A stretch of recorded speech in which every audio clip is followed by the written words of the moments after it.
Hello, people. No, this 9 days away has made me calm. Wait, let me. Hello, people. Oh my goodness. Who do, who do we have here? I have a couple of things to go through, and one of them is first of all to thank those of you followers, our friends who maybe attempted this, this retreat or this time off. It's not even a big deal. The way I see some people, the comments and some, it's not a big deal. It's not a big deal to choose to step out once in a while. If you don't retreat, you just keep going, and sometimes you get burnout. Sometimes you get oh, hi, Angela, good evening. It's morning here, so I'll be saying evening to you because it's evening for you in Nigeria. Good evening. Thank you for joining.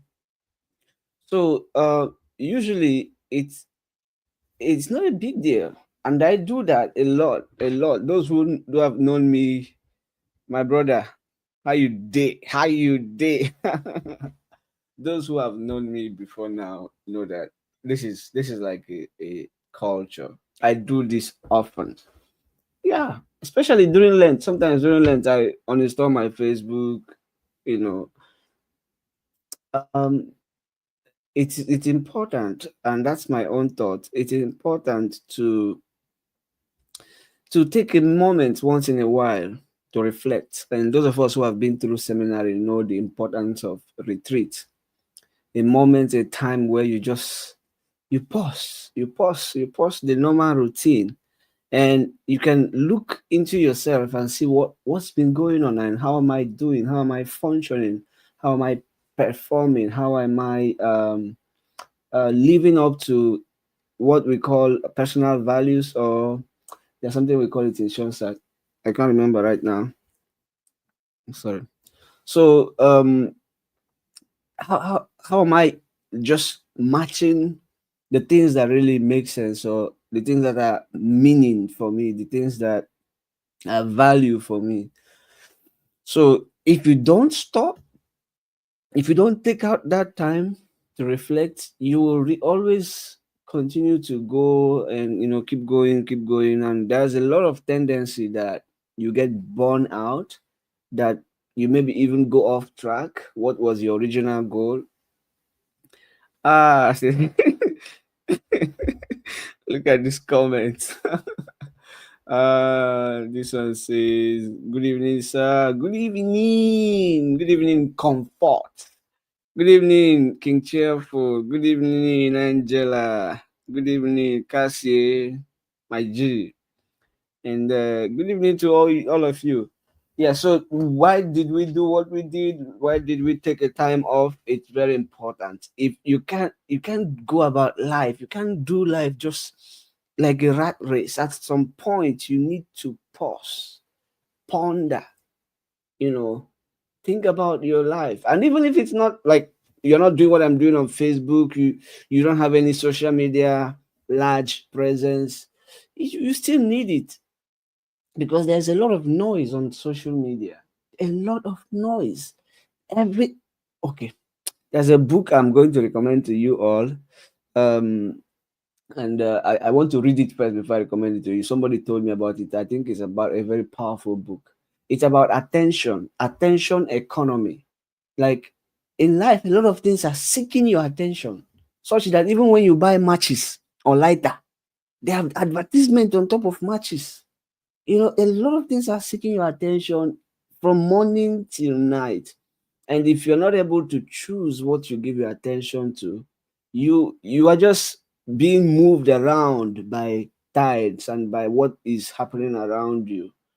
So the importance of taking a time out is to manage your attention economy.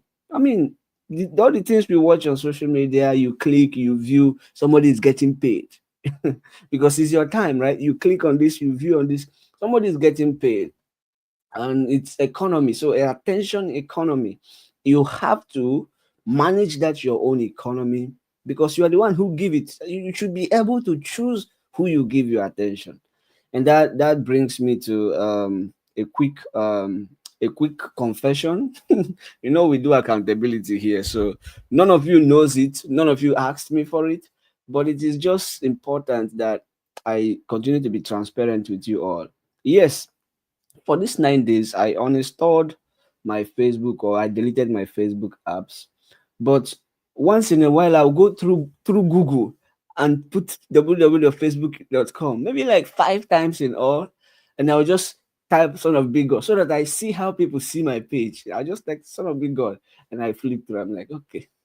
So you will not know that I came on Facebook. I mean, I'm not bound to not come on Facebook, but you will not know that I did that, because probably you will not see me online. But yeah, once in a while, maybe 5 times in total, I was on Facebook just going through comments. And um, please, people, forgive me for I have not sinned. All right. What do we have here?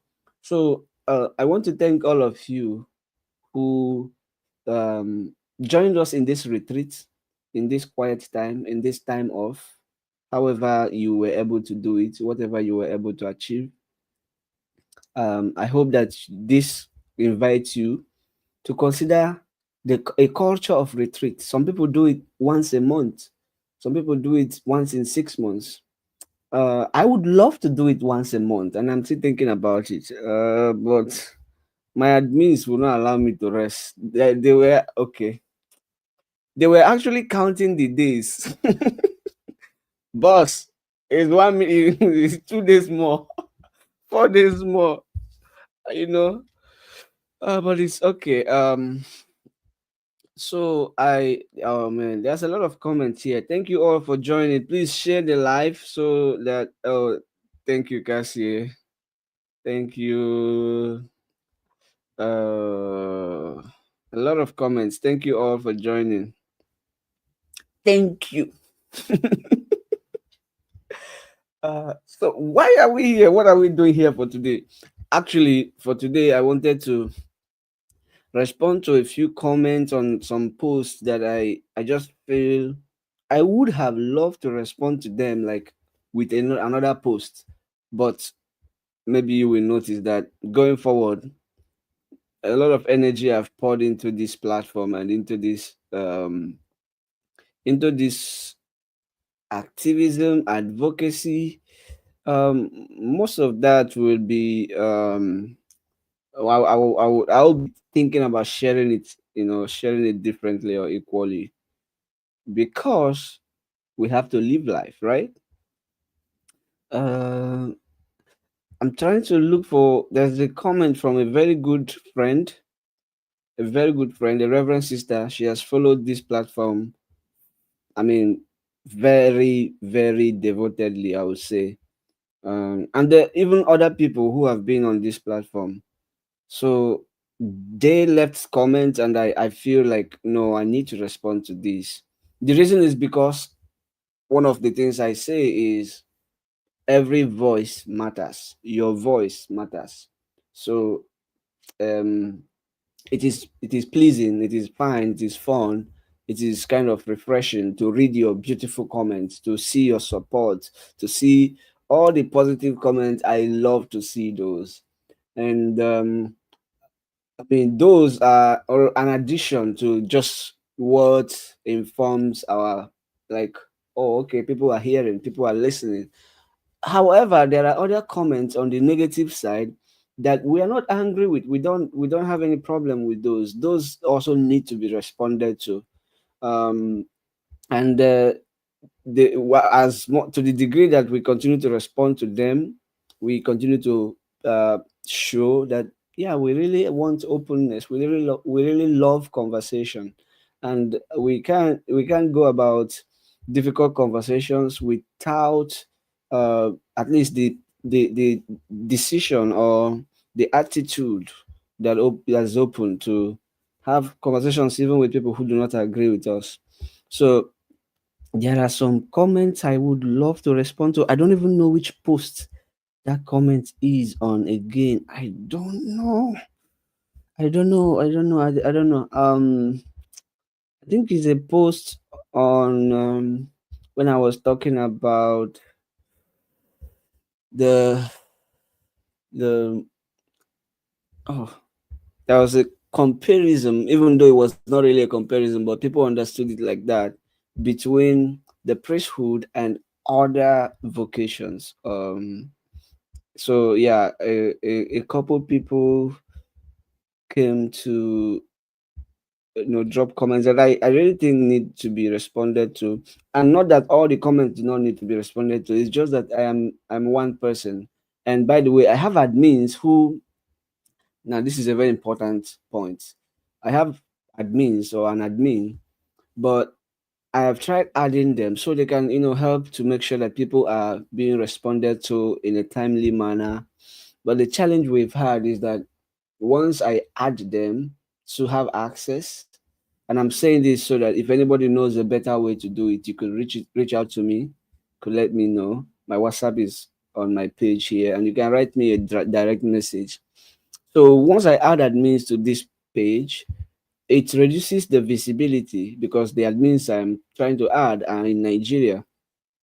It reduces it actually two impacts. It has two impacts on my page. One I don't really care about, but the other one I care about. First is it takes away the what they call ability to earn. I don't earn money from Facebook yet. Maybe in future I will, but every time I add an admin, I don't know how they disable that. It makes me not eligible for earning money. Um, and it also reduces the visibility of this platform, so people don't get to see us as much. I see those, they send me those messages. So it's been a challenge to have an admin who would help me make sure that people are responded to in a timely fashion. So if you know some trick or how I can go about it, I would really love to hear from you. And yeah, that's one. I can't see that comment anymore, but I think I know the idea. I can't see. I can't even see the I cannot see the. I don't know what that. I don't know what that post was about. Honestly, the title. Man, we've written a lot of things on this platform. We have written a lot of things. So that when I'm looking for even what I wrote, it's like, where is that one? Where is that one? um, so what I'm just going to do is I would call out the name of the person who left the comments, just so that they know that I saw the comment and I wanted to respond, and I still do want to respond, and that's why I'm doing that right now. So I think the person's comment is I know they recently responded to us, so I'm just, yeah, Perpetua Atuegu. Sorry that I'm calling your name out. She is a very kind of low key person. Let me just share this, okay? I'll just share the page so that you all will see. I don't know if any one of you saw this comment. Oh my goodness. I don't know if you saw this person. So there was a post I made about if you don't pray for other people, let's say you catch a hookup girl. I mean, are you even catching them when they're doing it with their full chest? Let's say we get an armed robber in Ojota, Lagos, or there's somebody is caught in some form of evil or moral um, shortcoming, and people don't usually say pray for your carpenters. Maybe you catch your carpenter stealing money from you. Pray for your doctor. Maybe you catch a doctor who is molesting a child or a woman in the labor room or in whatever fashion. Or let's say you catch a teacher collecting bribe. Nobody says pray for teachers, pray for mothers, pray for um and even when people are going through divorce, it is not the popular opinion to say pray for divorcees. But once a priest is either leaving the priesthood or is found in a morally not so good, moral shortcoming, moral failing, you hear pray for your priest. And my argument that was that was not that was a double standard, or that was more or less not balanced. And it is only like that because of our climb, because of how our context is, because of how we've been made to understand. And that is just based on clear cut clericalism. So the argument that this sister was making, which is a very profound argument, is that you know what? No, you cannot compare the priests, the vocation of the priest, to other professions. Yeah, you can't compare the priesthood to like doctors, engineers, teachers, and I think that's correct. By the way, that was not the intent of the post, but if that's how you see it, yes, those are not the same. However, those we can even go deeper with with your argument. So priests are not married; they are celibate. And then the rest of the world, most, because there are some people who are celibate who are not priests. But in terms of vocation, the married life is also a vocation, right? So the priesthood is a vocation, the married life is also a vocation. And I would throw it out to you. If we have to, not that we have to, but if we have to talk about what vocation has a priority in terms of the sacraments, does priesthood come before matrimony? What do you think? What do you think? Does priesthood come before matrimony? Not that we need to make those comparisons, but if we have to, then I can tell you that the priesthood does not come before matrimony.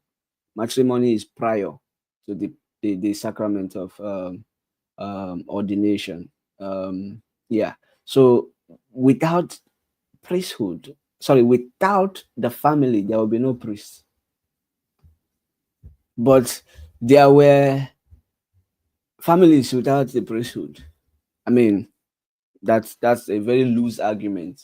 The first family and Adam and Eve happened, you know, there was no ordained priesthood. God can still be the typology of priesthood who brought them together. But there was no ordained priesthood before Adam and Eve, and that was the first union, that was the first family.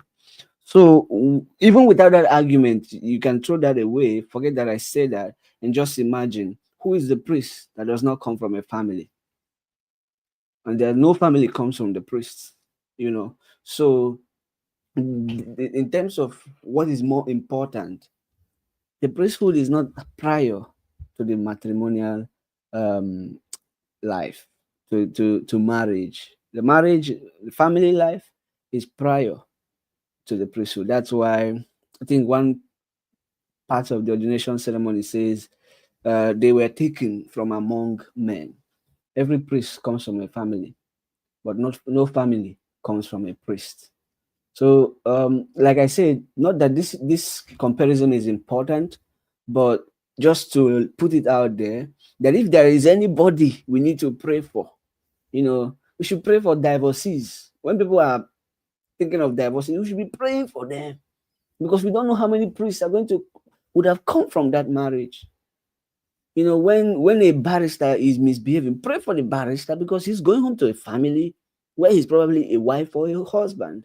And there's a lot of ways that how he's functioning in his office as a barrister is informed by the kind of home he goes back to or he comes out from. So I agree that just on the surface level, there's no need to compare the priesthood as a vocation with other professions. But if you go deeper with that argument, you find that if the priesthood is one vocation and the others are married, and that marriage is a vocation, then marriage actually even comes prior to the sacrament of ordination. Okay, I can't find that.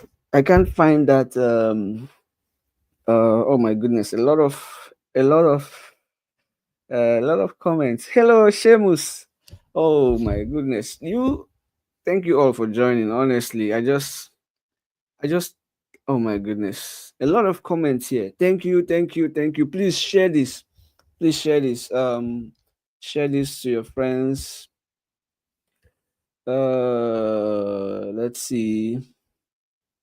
Yeah, Mark demonetized me. Once I add a Nigerian as my admin, they just make me um ineligible to earn. And currently I don't earn. I hope that in future I'll earn. That's not what we do here. I spend more money on this platform than on any other thing, and that's part of something that I have reflected on, and to know what exactly is that all about, you know. So we'll be talking about some of those. We'll be talking about some of those things. So um, what's the next thing I wanted to talk about? So who are we? Like this platform, what do we do? And these are, I'm not going to share with you like all the fruits of my reflection, all the fruits of my time, because some of those are very personal in terms of my own human development, in terms of my own personal discernment. But to the degree that it impacts or concerns this platform and what we do, yes, I will share with you. By the way, do you people have questions for me? I like to interact. Let me drop my WhatsApp. Who wants to call me? Who wants to call me on WhatsApp and share something? If you don't have my WhatsApp line, I'm gonna drop it in the comments right now. Okay. Ooh, who wants to call me on WhatsApp? Who wants to talk to me? Who wants to talk to us? Our ears are open. Who has a question? So I just typed my WhatsApp number on in the comments. It is here. I'm just highlighting it here. Who wants to call us? Who wants to talk to us? Uh, call. While you are on that, I'm going to be sharing just a few things about who we are. And this is basic. I told you all that we have a big announcement when I come back. Um, yeah, you can call me. You can call me Oluwasholamipe. Anybody, if you want to, you can call me. Okay. Um, yeah, if you want to call me, please call. Okay, I'm waiting for your calls. I'm waiting for your calls. Anybody who wants to talk to us, talk to me, please. Share something, ask a question. Please, let's do this like a radio section where people call in. Yes, you can call this number, call it, but you have to call it through WhatsApp, okay? Just add it to your WhatsApp line, like add it to your save it as a contact on your phone.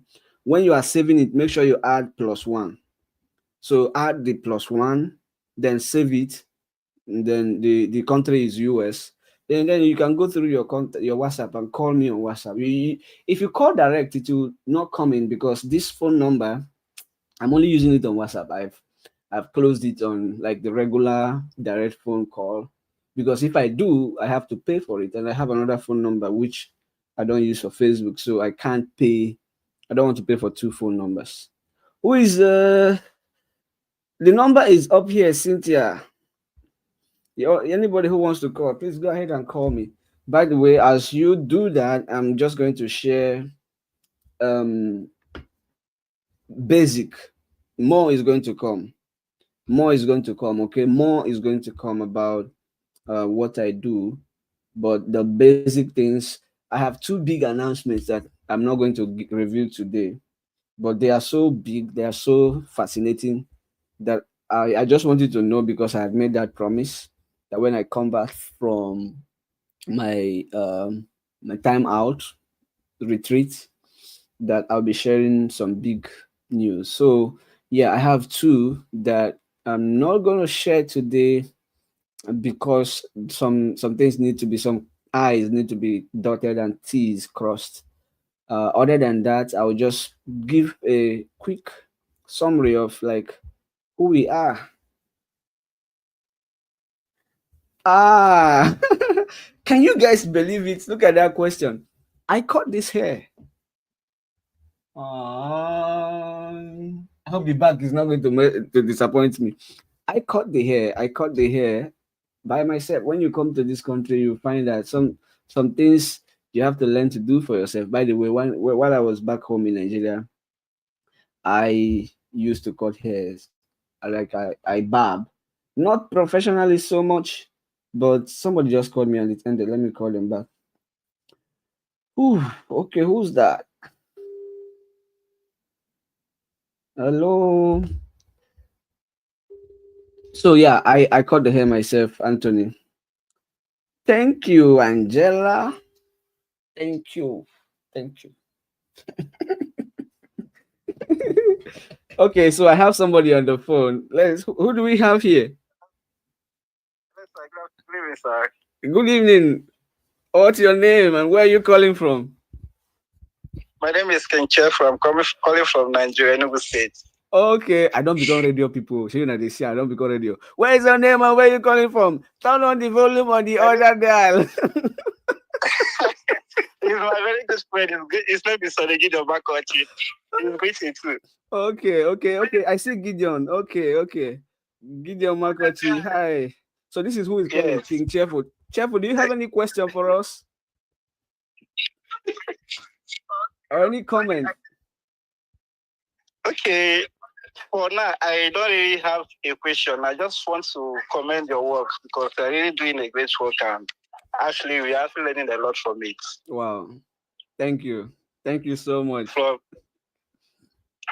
your finding regarding the priest and all that, we really learned a lot from it. It's not something that we just had to sit down and watch people make comments about others without looking into details of what really happened. Oh, all right. So read from all your articles that you've been posting so far. Okay, where are you from in Enugu? Okay, I'm from Aniri local government. Aniri? Yes. Okay, that's cool. I'm also from Enugu, but not from that part. I'm from Iboese South local government. So really nice to meet you. Let me see if I'll take another call, okay? Thank you, King Cheerful. Okay. Thank you. Yes. I don't become radio. Hey, wahala. Who else is calling? This was fun. So I'm still waiting for calls. Call if you want to. The phone number is out there. Let me put it out again. So here's the phone number. Just a basic clarification, some fruit of my reflection, okay? And I'm going to make a deep summary, even a teaching about this. There's what they call the drama triangle. The drama triangle. Powerful. You cannot not enjoy that. You can just go read it out. You search it on Google. The drama triangle. It has a second part or a like it's there's another part of it, another aspect called the empowerment triangle.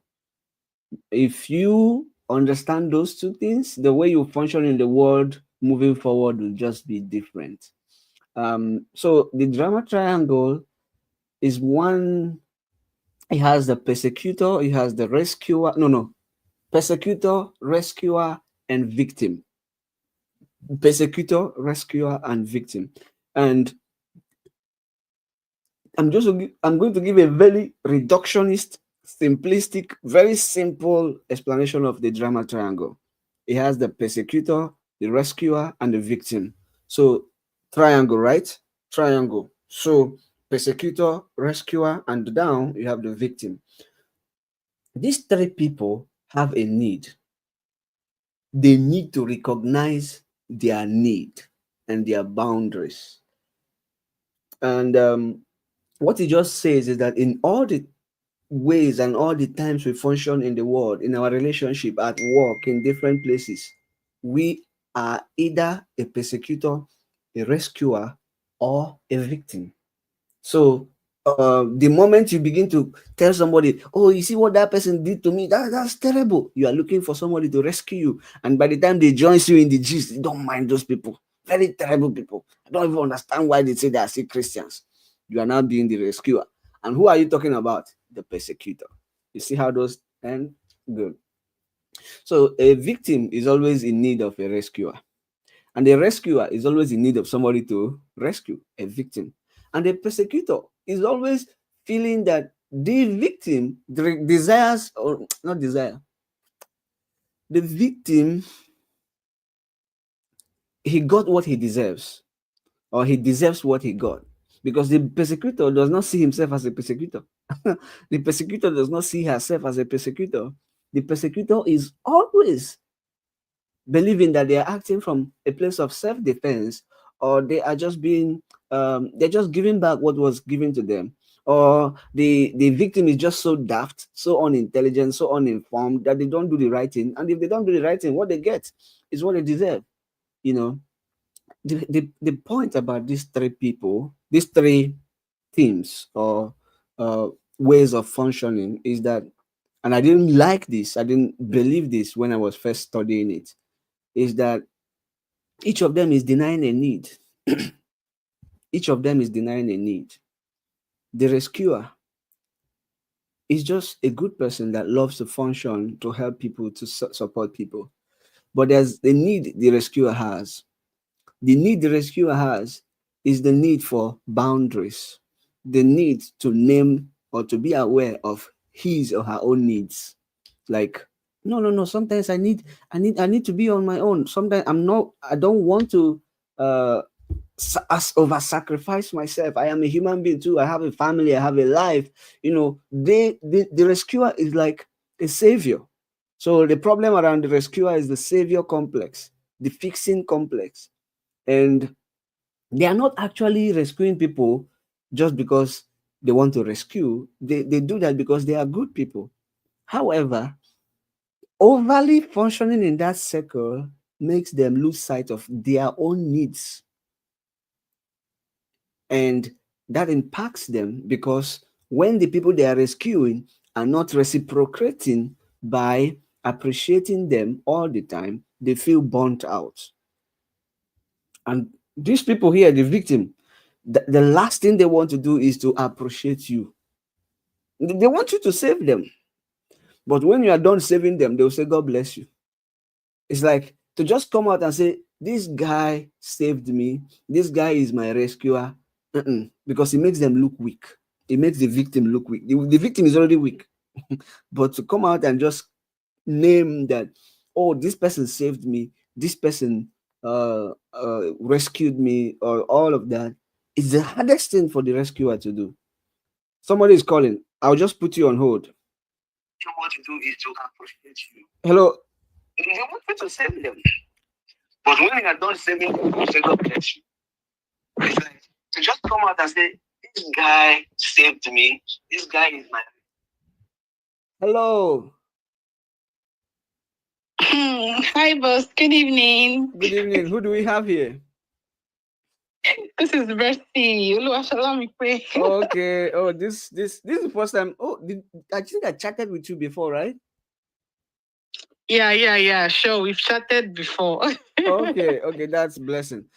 Blessing, just give me a minute. Let me round up this. Stay on the call. Mercy is Mercy. Sorry. Yeah, Mercy. Mercy's Pride. Mercy's Pride. Yeah, I have your comment here. Just give me a minute. Let me round up. Let me round up that explanation I'm making, and then we can talk. Don't drop the call. Okay. All right, boss. All right. So the victim has a need. The need the victim has. The need the victim has is to be saved. So the victim is always looking for the next savior, the next rescuer. Have you noticed when somebody sends you a message, you are the only person who can help me now? I did not want to. I could not help it. I did not want to reach out, but it's too much for me. You are the only person who can. You are not the only person who can help them. But that is a language that will catch you as a rescuer. And once you hear that language, you jump in because you are a good person. You love to help people. You jump in to rescue them. And by the time you're rescuing them, you forget all the things you need to do for yourself. Do you need to sleep? Do you need to call your family? Do you need to save money for yourself? Do you need to do any kind of self-care? You abandon yourself to go rescue somebody. Some people even abandon their own financial needs to go rescue somebody financially. It happens a lot of the times. But what is the dynamic playing out there is that the victim needs somebody to rescue, and the language the victim usually uses is the language that catches the rescuer, who loves to help. By the way, it's not out of anything bad. So when the rescuer is out there helping the victim does not usually appreciate the rescuer the way he wants to be appreciated. How does he want to be appreciated? Just acknowledge it. Acknowledge it. Sometimes don't even acknowledge it, but just in relationship, show that you are grateful for this. Some victims do, but very rare. Nigerians, when you rescue them from a thing, it's hard for most Nigerians, not all, most Nigerians, it's hard for them to say, thank you for helping me in this difficult time of mine. You know, one of the first videos I made was about how when you give somebody money, they will say, God bless you. My God will replenish you in 100-folds. Da, da, da, da, da, da. All those prayers, you are not God. Allow God to bless the person. The prayers you're saying is important, is good, but why not start from acknowledging what has been done for you? Oh my goodness. As I was studying this, I'm like, wow, I did that video even before studying this. And I was already noticing how, as a rescuer, what a rescuer desires is acknowledgement of what was done, not blessing. The rescuer is already in a relationship with God or some form of religion or spirituality. So they don't need your blessing, even though they believe that what they are doing brings them blessing. They need your acknowledgement. Thank you for what you did. Thank you for helping us at this difficult time. The victim, that's the last thing he will say, or she. That's the last thing. They will just pour blessings on you, because to acknowledge their need, like to acknowledge that they have become victims and you came to impact or save or take them out of that experience, is the last thing a victim will do. So when the rescuer does not receive that, he begins to feel like a martyr. He begins to feel like, he begins to be burnt out. Like there's just so much I'm doing and I'm not getting anything in return. Not that I needed something in return, but at least there's no acknowledgement. But the victim will continue to look for a rescuer. So the relationship between them is that both of them need each other. So we now go to the persecutor on this part of the triangle. The persecutor, like I said, and the victim, the relationship is that the persecutor is the one that is harming the victim, or the one that the victim thinks is harming him or her.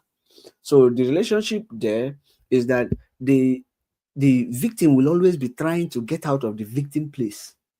And in that triangle, the victim is here, the rescuer is here, the persecutor is here. So the victim here will be trying to get out of the victim. You see how rescuer, persecutor are on top, victim is down. Victim is trying to get out of the victim place.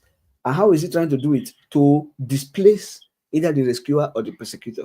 So most times when the victim comes out of the victim complex or the victim position, he runs to the persecutor to persecute another person. Usually he persecutes his persecutor and pushes his persecutor to the rescuer, and then the rescuer before now becomes the victim. This is a very complex but very insightful. You can, if you read it, I think I'll post a link to a short summary of this. So anybody who is interested, you read this thing. It's an article, and you see how it plays out in your family, how it plays out in your own life. So that is why in Nigeria, most times the poor are pursuing wealth. Those people, those who are still down here in terms of finances, they are pursuing wealth not because of how they desire to enjoy the wealth, not because of what they plan to do with the money for their own good or for family ultimately, but because of how they want to show somebody that God can bless me too. Because of the desire to show somebody, to prove somebody who think that they could not make it wrong. So that is how the victim is desiring to get out of the victim position, but not really because of how they desire to be okay, but because they want to oppress their oppressor. So there's a lot of oppression language in Nigeria when people talk about we make money and all that. Or even this spray money that we do, it's kind of cultural, but there's a lot of oppression mindset in that. So there's a lot of once a young boy, all these people that are doing Yahoo, once they peak, the next thing is they're looking for where to spray money and oppression. Let me show them. Let me show them. So the persecutor and the victim, they are related. In their relationship is the persecutor is the one doing what the victim perceives as persecution or harm, and the victim is trying to get out of that victim place, and then he needs the rescuer, and the rescuer is coming to rescue the victim who does not appreciate him. So the victim does not have the need for the victim that they are denying is the need for agency. The need for agency. Agency means taking action. Agency means like taking responsibility. The need for the victim to take responsibility for their own lives. Oh, you are the only person who can save me. My rent is remaining. My rent is 400,000. I have 320. Please, you are the only person who can give me 80. Yes, if you have 320, are there not places you can rent for $200, 200,000? What else can you do on your own without needing another human being with 320? Like what is within your reach that you can do without having to feel like a victim to need someone else? And even when you need someone else, what is the relationship you are creating? You are creating a relationship of need instead of a relationship that is maybe two ways. What if you have a business with that person? You do a business, you render a service. What is that? What is the thing that the person needs that you can help him or her get, so that the money they are giving you is exchange of service? No, you don't think about that because you don't believe there's anything you can do or maybe you can do for them. So that is what is the problem with the victim. And then the victim will continue to be there without claiming agency, without claiming responsibility, without taking action. And when you as the rescuer wants to advise them to take action, you become the devil. With the persecutor, the victim is actually trying to get out of the victim place to show, oppress, displace the persecutor. And the persecutor is there saying, you got what you deserve. I did not do it to you. You did it to yourself. This is a very, very deep, profound analogy of how we function in families, at work, in our relationships, and in different places. So I will stop there with this. If you have questions or if you have comments, please go ahead and drop them. By the way, share. Wow, a lot of comments.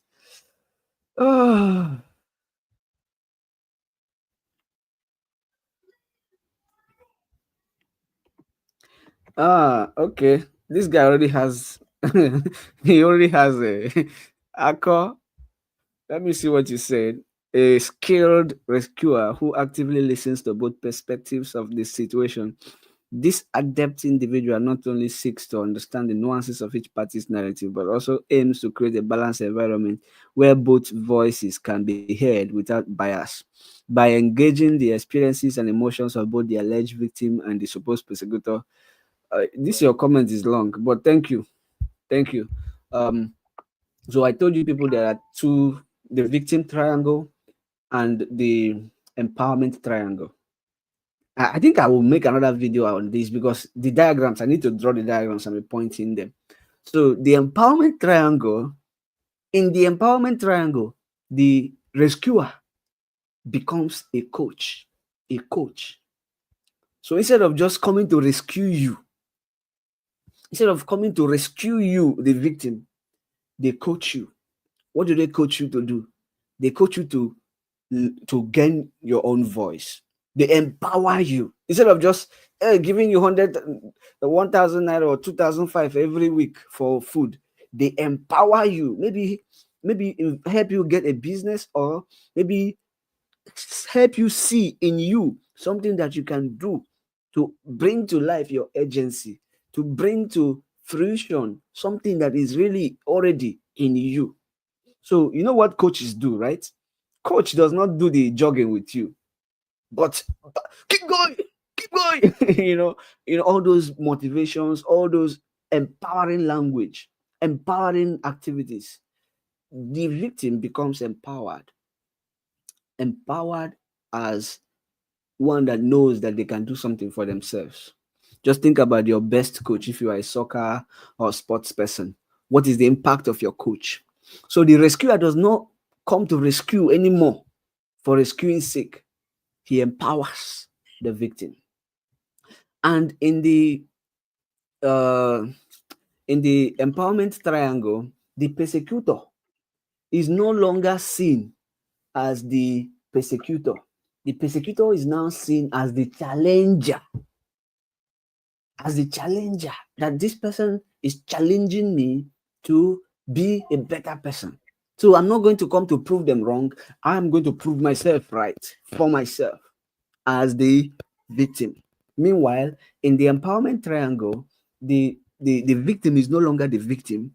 The victim becomes the creator, the one who fashions out a life for themselves, the one who takes action, the one who speaks up for themselves, the one who gives themselves permission to like their own voice now matters. They don't need the rescuer to speak for them. They don't need the rescuer to come and take any action for them. They don't need their coach to run the run for them. They don't need their coach to play the free kick for them. They don't need their coach to throw the throw in for them. They don't need their coach to jump, to play the volleyball. They need their coach to continue to be the role of a coach who is telling them like the importance of their own power, their own gift, their own agency.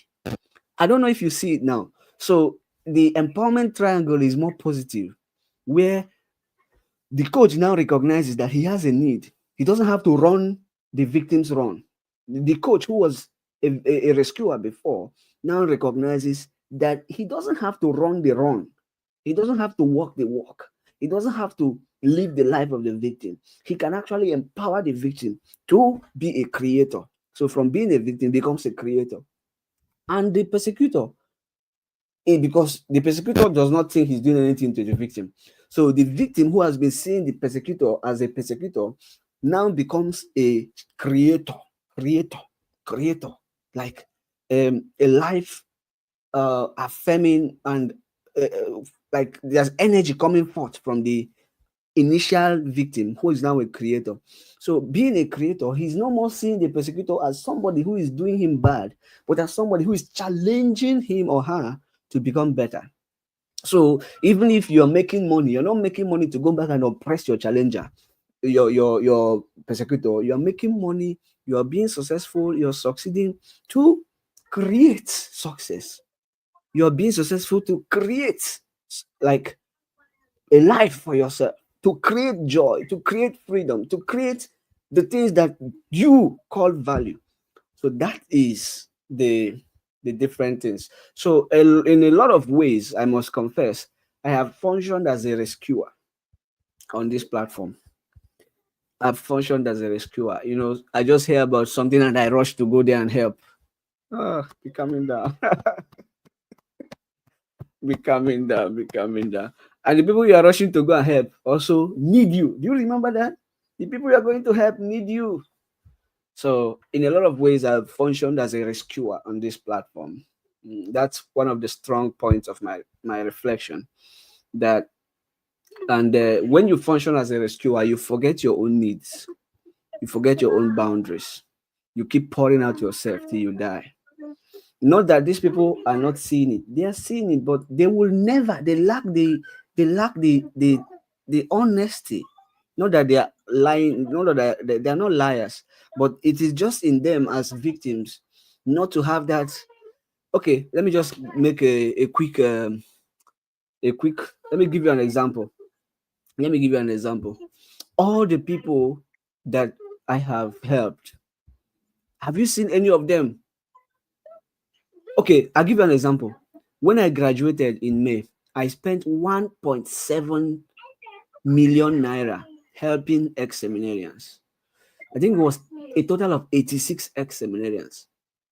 I can look it up. I have the data here. About 50 people received 100% scholarship.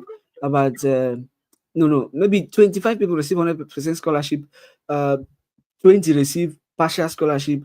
Another group of people received like money for their international passport, and another group of like 20 people received um, money to support their business. We're talking about the least that anybody received is 50,000. Some who had their school fees 100,000, I gave them 100,000. You know how much international passport cost? 1.76 million naira for ex-seminarians in Nigeria. Show me anybody that has come out to say Fortunatus or son of big God, that guy, he saved me or he helped me get international passport. Actually, one of my classmates who is even doing well for himself, Dr. Simple Anene Ogwani. Yeah, he was so vocal about this. That guy is functioning differently. He's not like most of people because he doesn't see himself as a victim. He was so vocal. He's my classmate. He's doing well. He's a doctor. But I just wanted to give it to him because we're all ex-seminarians. And he wrote it out. I think he posted it on his page that I helped him get an international passport. So there are a few people that are not victims, even though they don't know about this, or maybe they already know about this victim triangle. So what am I saying? 1.6 million naira to ex-seminarians. But when people backlash me, when people attack me on Facebook, I don't see those people. And you know that the rescuer, he desires to be acknowledged. You get it? He desires to be acknowledged. But after giving these people 1,706,000, nah, I'm tired. 1.67 million. My head is functioning differently now. So after all of that, which ex-seminary, even all of them, I don't see them. I don't see their comments. I don't see anything from them. But the rescuer, that is the desire he has. He doesn't want you to pay him back, but if there's a way to acknowledge it, you should do that. That is what the rescuer needs. I was a rescuer. Is it the many people that I have like sent money? I just want to acknowledge you. So every one of us, you should be able to assess yourself. What is that's what they call starting gate. What is your starting gate? Do you function mostly as a persecutor? Do you function mostly as a rescuer? Or do you function mostly as a victim? For me, I have realized that I functioned more as a rescuer. And so what am I supposed to do now? To transition from being a rescuer to a coach. Okay? Guys, like somebody I gave 1 million naira. Somebody I gave 1 million naira. You don't know me before. We have never spoken before. I gave you 1 million naira. Actually, for something that was very serious. And like 2 months later, you are sending me pictures of you in the hospital. Pictures of you on a hospital bed with catheter in your veins and all that. Goodness. So you need more money. You get the point. That is so stressful for you, for anybody who is a rescuer. It is so stressful and that makes you angry. So what this platform, we are transitioning not to become coach. Okay, so for you, think about your own. Think about your own. Like, what do you start as? Do you always start as a rescuer? Do you always start as a persecutor?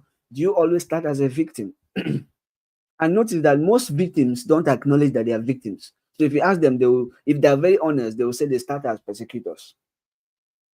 None of those places. None of them is bad. And it's possible that in your family, you are the rescuer. At work, you are the victim. In school, you are the persecutor. So you can have different roles in different relationships. Just be honest with yourself. It's not a thing that nobody is judging you. Nobody is no. It's not a judgment. It's an assessment of yourself. So if you notice that you have always started as a victim, that you're always reaching out to people to come and save you, you're looking for somebody to come and help you, to come and save you, to come and rescue you, you have always been a victim. That means you need to look into yourself to see how you can become a creator. A creator. What can you do for yourself? Can you not ask people to come save you all the time? If that is so, what will be the force that challenges you?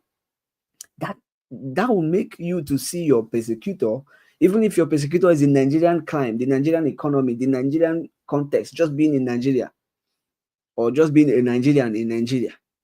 If that is your own persecution or persecutor, you can see Nigeria and being in Nigeria and all the limitations and all the challenges as a challenge that invite you to create something new for yourself. To create something. I was the victim of the Nigerian nation. I was there for NSAS. I was a graduate. I couldn't get a job. I was driving a bus in Lagos. During my NYSC, I was carrying fruit juice on my head. The one that I produced fruit juice, and I was carrying it on my head in Lokoja Barracks. I have followers from Lokoja Barracks. They will attest to this. When soldiers and their children will be playing football, me that love football, I will carry fruit juice on my head, copper, and be selling. After a while, when the business grew, I will now employ people who will be selling. Then I will go and play football. But where I was a victim of the Nigerian nation, of the fact that even graduates cannot get a job. But what did I do? At a point in my life, I told myself that I will never study in Nigeria again, whatever it takes. So I knew I was going to do a master's, but it would never be in Nigeria. So I was applying to Germany. No, not Germany. I didn't apply to Germany. Finland, here in the US, and I think that was the countries I applied to. I got Finland, Sweden, and then US. I got an admission in Sweden, and then here in the US, I came here because I prefer this place.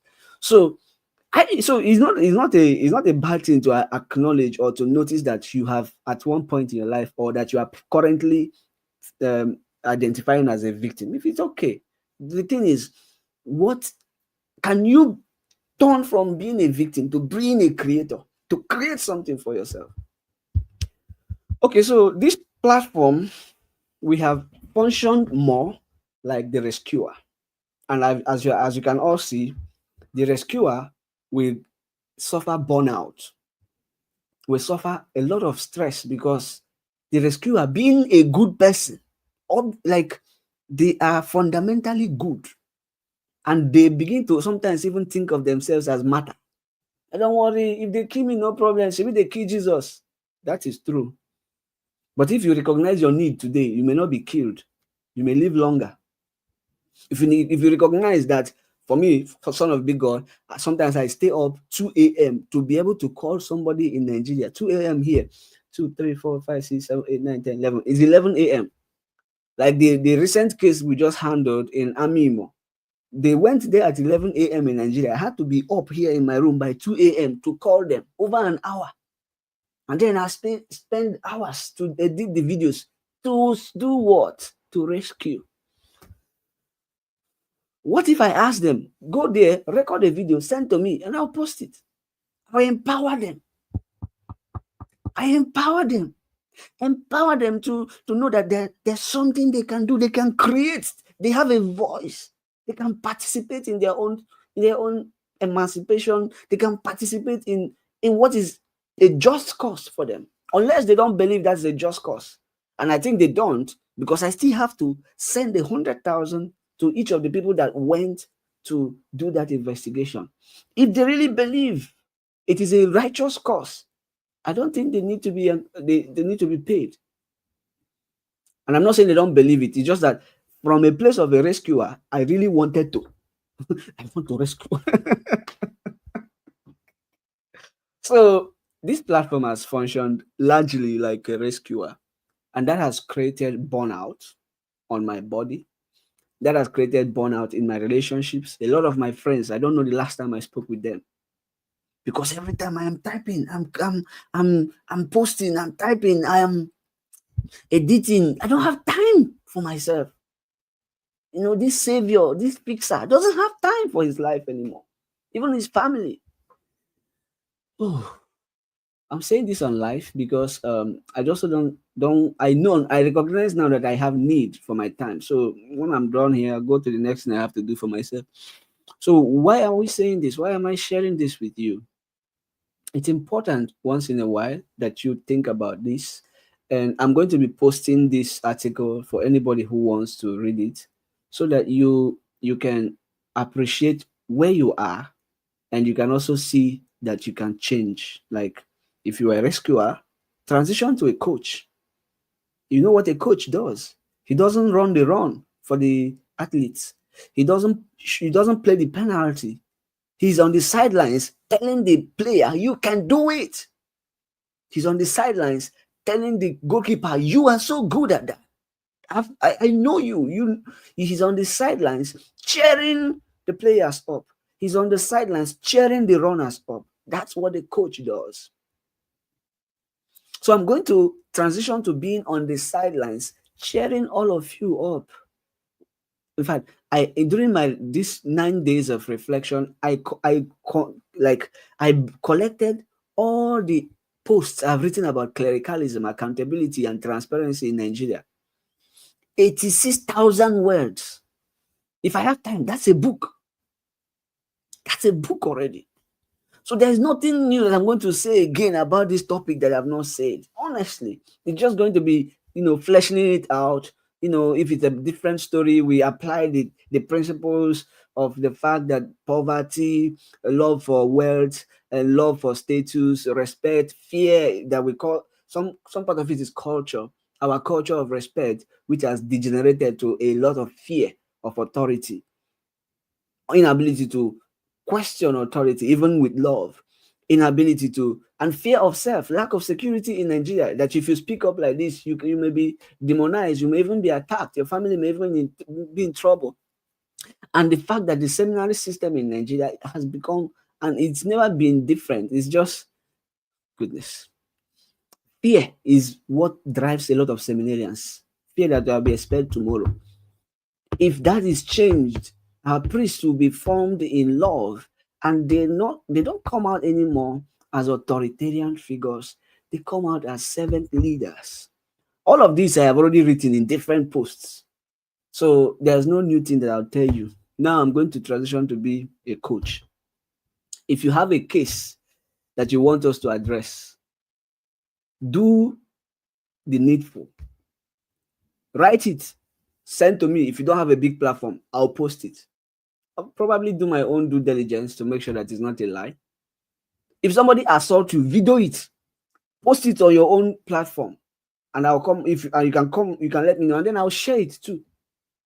If somebody assaults you, if somebody abuses you, record it. Keep your own account and post it. You have that. Create. Then I can come and talk about it if I have the time. When I'm talking about it as a coach, not as your rescuer. You don't need me. You have a voice. You have agency. You can do a lot for yourself. You can go back and read the things we have posted, the things we have shared. So I'm not going to be your rescuer or anybody's rescuer anymore. I'm not going to send anybody money to go and do any investigation. If anything has happened to you, use your own phone, record it, post it, and tag me.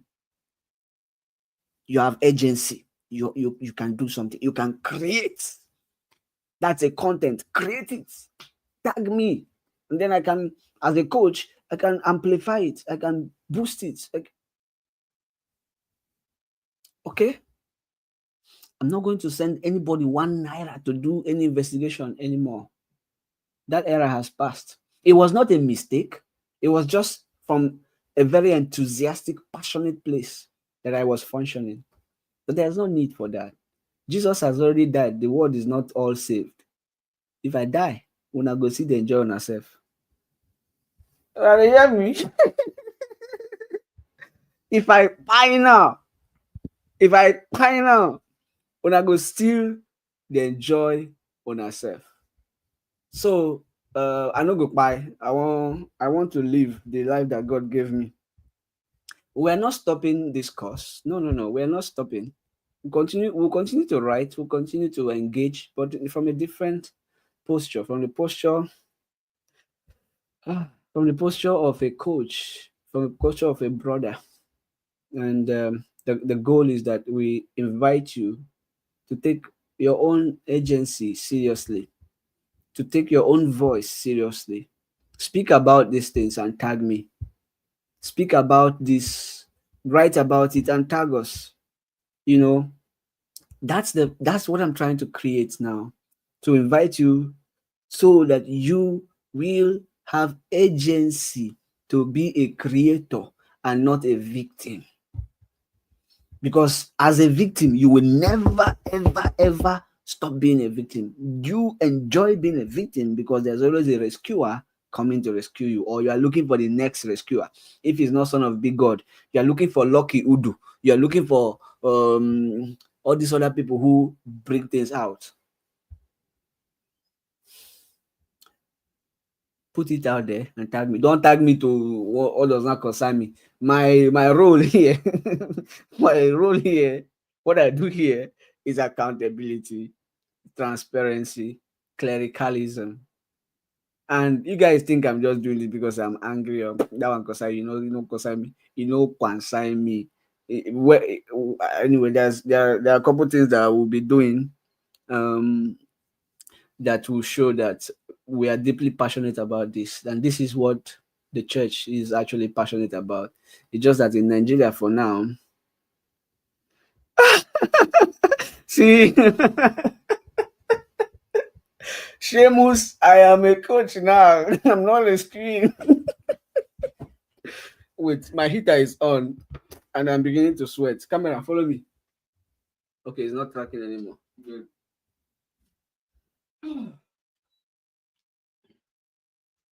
Yeah, my heater was on and I was beginning to sweat. So guys, yeah, that was very important. I hope it was. I hope there is something you benefited from it. Uh, all right. Okay. So yes, you had something to say, right? Go ahead. Yeah, I just wanted to ask I don't know, let me just say a question. Though it's not pertaining to the teaching, but it's a question I've actually had in mind all those way that I said anytime I have the chance I will ask. My question is sometimes when you make a post, when you're talking about the truth, because it's very hard, with the way our body is being wired, it's very hard. Truth is always bitter. So most times I see some comments that even me when reading it, I feel like how will a normal human being write this kind of thing? I feel somehow deep within, like emotional, like as if the comment was being directed to me. So I got curious that though I know I trust you, boss. Immediately they bring that bass like that. I trust your boss for them. They always have. But do you normally feel that emotional, like why will this person say this? As in, do you feel it too, or I'm just the only one? I feel that sometimes the comment is too harsh. So do you always feel that emotional, like is me that this person is addressing? I don't know, maybe you understand my question. Do you feel it? Because me, most times when I read the comments, I do feel that way, that how will someone talk to another person like this? If you don't accept, just move on. So you don't need to insult but so that emotional stuff, do you feel it too, boss? Or I don't know. I get your question, and I love this question. Thank you. Please, my phone number is out there. You can call on WhatsApp, and you can ask your questions. This book, The Little Book of Big Emotions. This book, and I'll talk about emotions. Your answer is yes. I feel it. Sometimes my head is like, gone. Like, gone. But there's a post I made about responding to comment section or social media bullies. I don't know. I've written a lot, so I don't know where that is going to be right now. Oh goodness, I wish I can pull it up. But that post is talking about how to respond to social media comment section bullies. So we have a culture that is afraid of emotions. As most of us Nigerians, we have a culture that is afraid of emotions. And to a degree, to a large extent, that culture is not safe, is not healthy, is not helpful. We have a culture that tells men not to cry. Don't cry, be a man, be a man. You wonder why men die more before their wives. We have a culture that is afraid of feeling our feelings. That's why people continue to get into drug, alcohol, and sex as a way of escape to compensate for what is going on. So, to answer your question, I feel all of those. I feel all of those and even more. But there's a difference. Emotions are not just out of the blues, emotions are not just hanging on air. Emotions are your body and your heart responding to energy. And there's what they call affect. Affect is the subjective experience of emotions. And then the other aspect is your bodily experience of emotions. Here in the US, if you're having a hard conversation with some of these white people, their body turns red, their skin turns red, their skin color that was white turns red. That is their body responding. So I feel all of those, but there's a power that I have. That power is an understanding that I am still struggling to have Jesus and God's word control me. I would not like to give a human being the power to control me. So if you say that I am stupid and that word makes me angry, I stay with the anger. I feel the anger and I notice it. I name it. We'll be talking a lot about naming things here, naming emotions.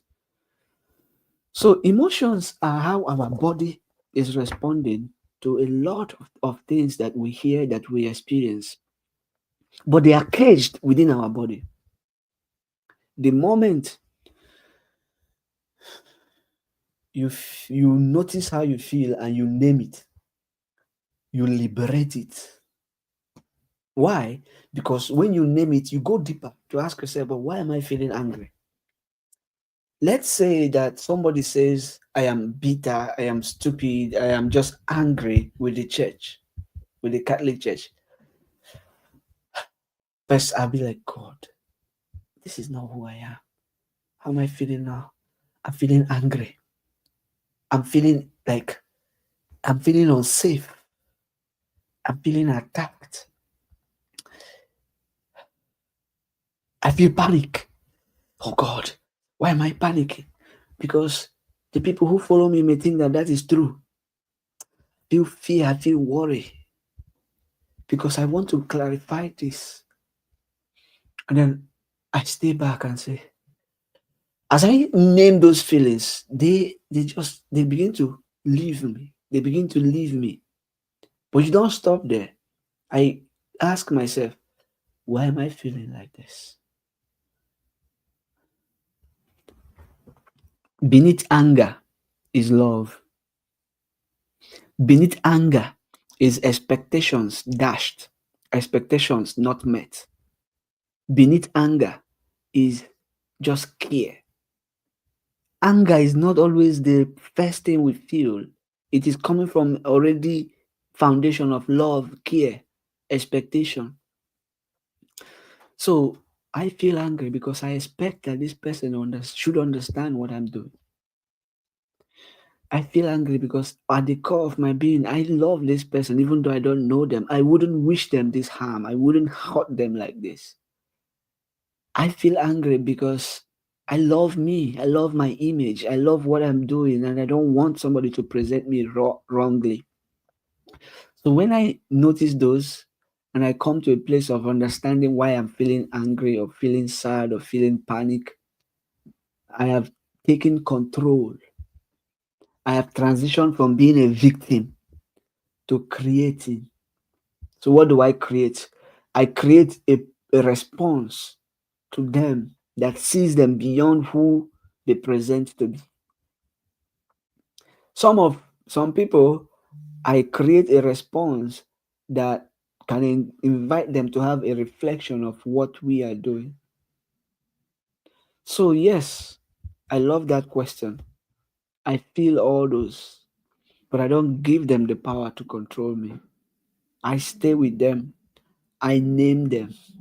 I think about why and how I'm feeling and why I'm feeling like that. And that liberates me. So yeah.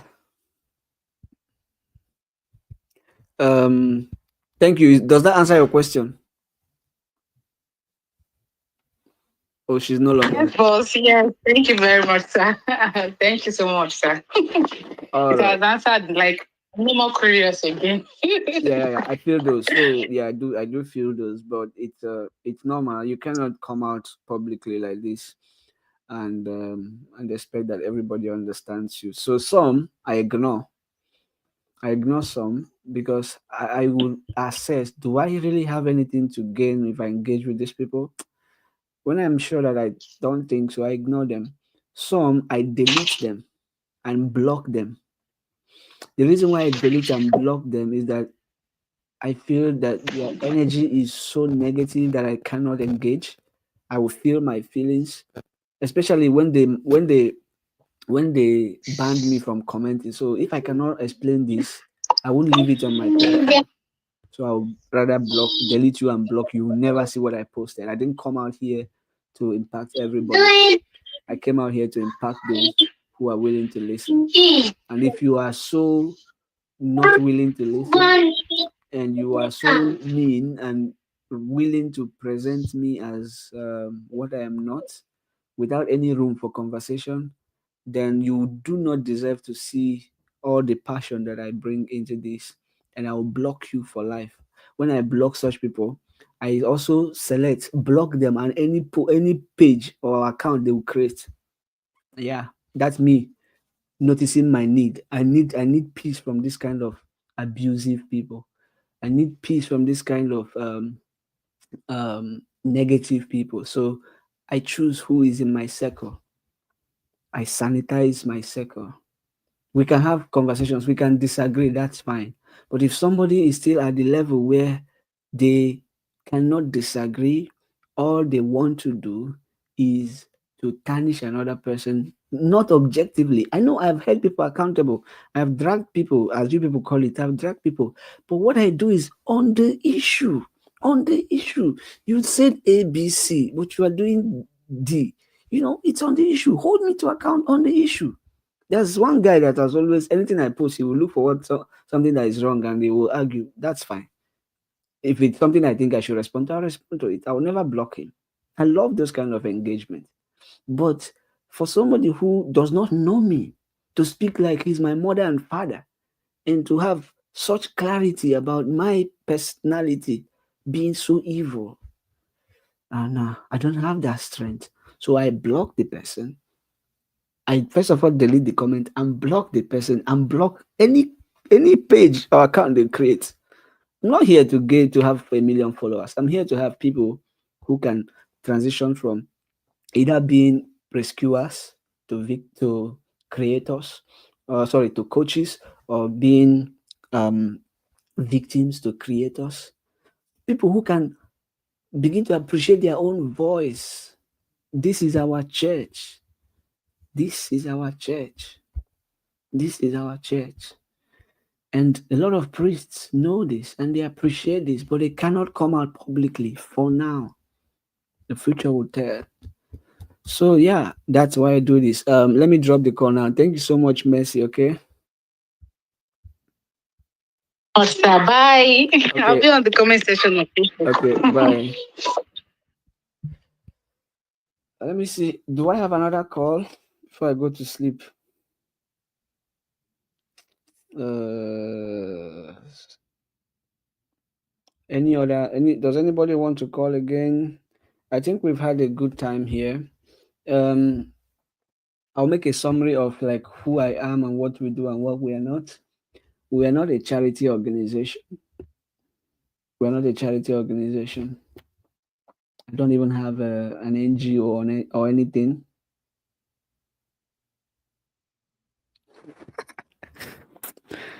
Cindy, leave me alone.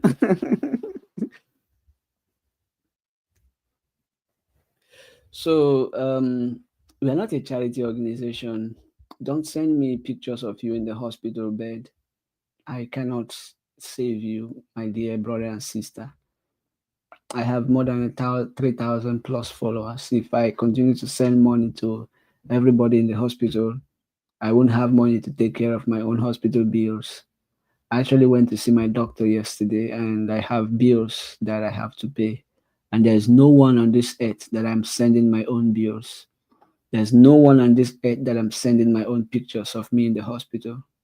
I have bills that are getting up to $3,000. You cannot believe that, even with my kind of insurance. So nobody will receive a message from me saying I need your help for financial and it's not like I have that money. $3,000 plus is not a joke. But I handle my own stuff and I expect you to handle yours. My area, my concern, my niche is on issues around accountability, transparency, and clericalism in the Catholic Church in Nigeria. That's what I do. That's what I talk about. That's what I discuss. And the reason for discussing those is not to make the church look bad, because after every Sunday I'm going to church. Actually, today I'm going to church. I serve mass. I'm a communion minister. I'm a catechist. I've not shared these things before because I didn't see the need to share them. I studied our faith and I love our faith, but to the extent that people who should be our leaders, some, not all, are not living up to expectations, I feel the need to risk being a voice that calls people to question, reflect, and maybe seek a different path. So I have needs, and I'm going to be taking care of them. I'm no more a rescuer. We are becoming a coach now. All right? Mm-hmm. Goodness. So I think this is it. We're not a charity organization. We are not an immigration counselor or whatever. If you want to apply to the US, please go through YouTube. If you know me personally, you can talk with me, but I don't have the room to guide or coach every person that's applying to the US. I don't have that. I don't have that bandwidth. I don't have that. That's not even my niche. I don't do that for whether professional or personal. I started like that. If you go through my posts, I used to do that, but I have continually referred you people to those who that is their niche. Go through YouTube, go through Facebook. You find people who that is what they do. Reach out to them. They'll help you. I have a life and I have a niche where I choose to be. Oh, Shemos is calling. My brother. I still say no go pick before you end this talk. No, I didn't know. I didn't notice it was ringing. Okay. Have you ended? No. I've not ended. You are on live now. Don't they carry me and go report Jesus. Anyway, it's nice to have you back, bro. I see how the spirit they walk around you. Finally, chaplain don't come back. Anyway, you see as everybody they praise your hair. Me, I like your hair. Just that back. Next time I will come back by myself. You know, say me. I know they see the back. How the back they? I want to see the back. Nami Baba mo. Anyway, it's a nice conversation this evening. It makes sense. And many of us find ourselves at different stages in life, acting different positions. Mm-hmm. persecutors. Some of us are victims. Some of us are sometimes rescuers. We tend to strive towards being coach, but as we never reach like you, we still the other one, the manage life. Anyway, so it's nice to have you back. But before you put that coach, remember that comment. So let's look forward to. You want me to go rescue you first before I start? So that me, I will come online and talk for your life like this. God. Anyway, your case. No, your case is a business. It's a business idea. It's not. Yeah. You're not a victim. If I don't do it, another person can do it. So it's a business idea. No reason I'm like that. No, Allah. So it's nice to have you back. Thanks for all you do. Sometimes we know they appreciate, but so they see your work. Sometimes maybe like so we know they see what you do. Many of us are seeing you, and I'm among those people in your comments shouting, "Hello, people! Happy to have you back."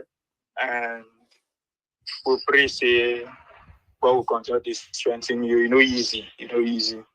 Especially when your emotional intelligence is always played upon. Say we sabi blackmail people. Yeah. But this country with emotions. Yes. You are too sentimental. Yeah. So we will continue to learn.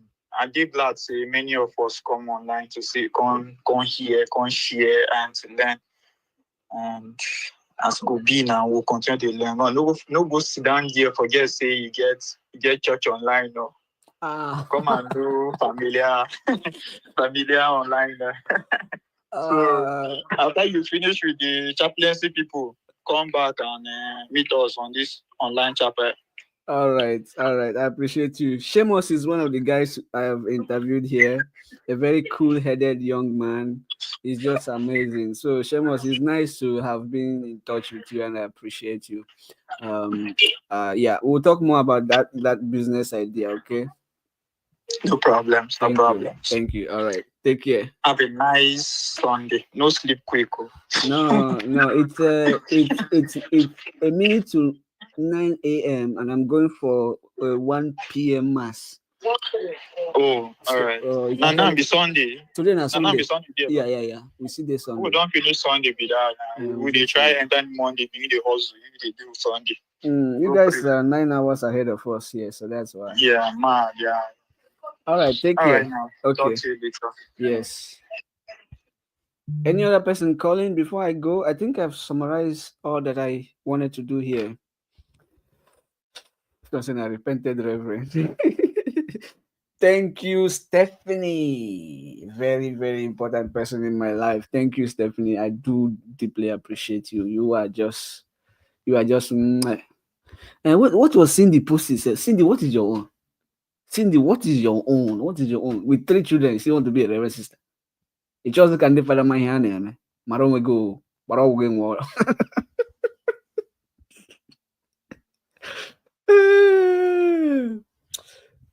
I will copy this comment and go and send to your husband. That's where you know.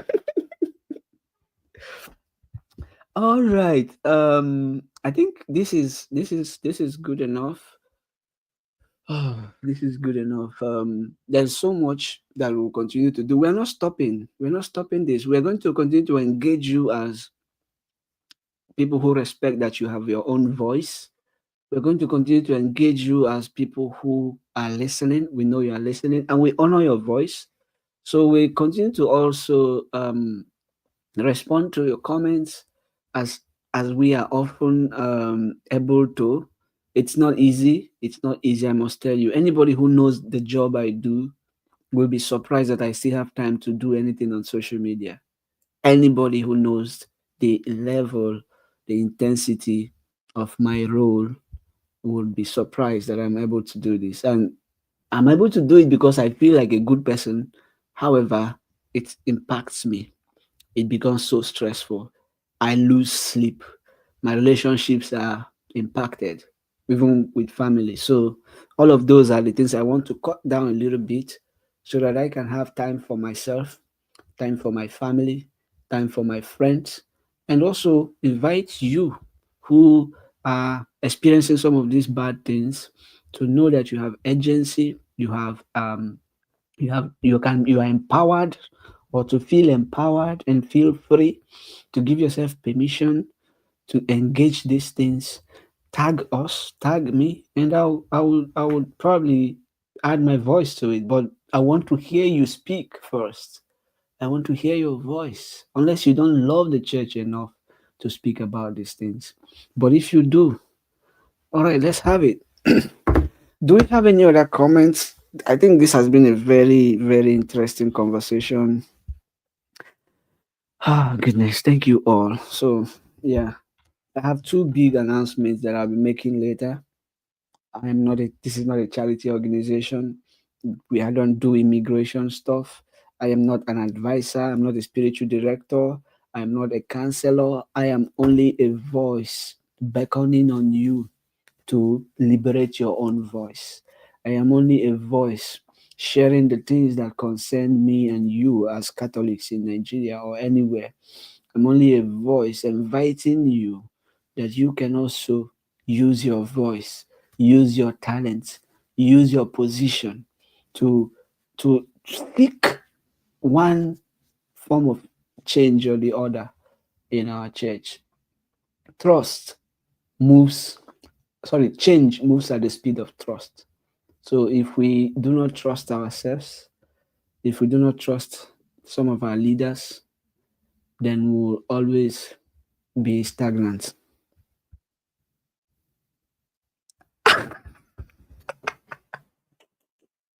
Hey, Stephanie say you are calm in spirit and physical, but tough. Oh my goodness. Goodness, Stephanie. I mean, I know the kind of force against me, so I try to match that energy. I'm usually nice and sweet. uh no, that's not true. That's not true, Stephanie. I am not.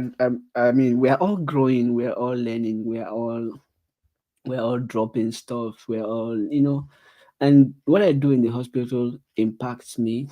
Uh, yeah, as a chaplain, we see a lot of things that you just come out different every day when you leave a room, when you leave a patient, when you leave a family.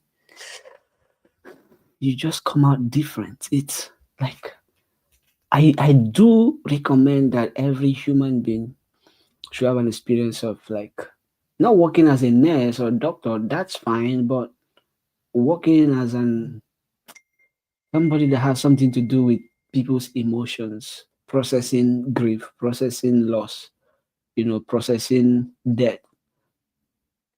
If you get there and you already have some compassion in you, you will die and then resurrect. It's like you will die and then blossom. Just like every seed that's planted needs to die before they can live. All right. What is your own? What is your own, Cindy? Cindy, what is your problem? Okay, guys, I say that street. That street humble guy. Okay, I think I'll be leaving now. We've had it on for almost 2 hours, no, an hour 33 minutes. This was really impactful. This was really a good time, and thank you all for joining us. Share this. I recognize that I have a need. I have a need for more people to hear what I do here. I have a need for more people to be impacted and maybe drop any victim complex and pick up creator complex, creator personality. I have this need and it's something I have passion about. So help me and share this video. Help me and invite people to follow this platform. We are not your regular content creators. We're not your regular no, we're not. We are here because we feel that there's the social media, Facebook can be used to do a lot of good. It's not every time you open your page or your Facebook, you are seeing Yash and comedy and all that. there is a lot that can happen on this space that can impact life. And while we're not claiming that we are the only people that do that, we know a lot of people do that. So follow us, bring people, invite people to follow us. And as you do that, we continue to appreciate you. Thanks to all those who prayed for and with us during our 9 days um, retreat. Thanks to all those who maybe tried to do it for themselves, no matter the number of days you did. I recommend that once in a while, you take out some time for yourself. You reflect on how you're functioning in the world and how that can be redefined, reauthored to meet your core needs, your core values, and your spiritual orienting system. So at this point, I'm going to say peace out to all of you. Do have a good rest of your evening in Nigeria or wherever you are at this point. Do have a good rest of your day. Have a good night, afternoon,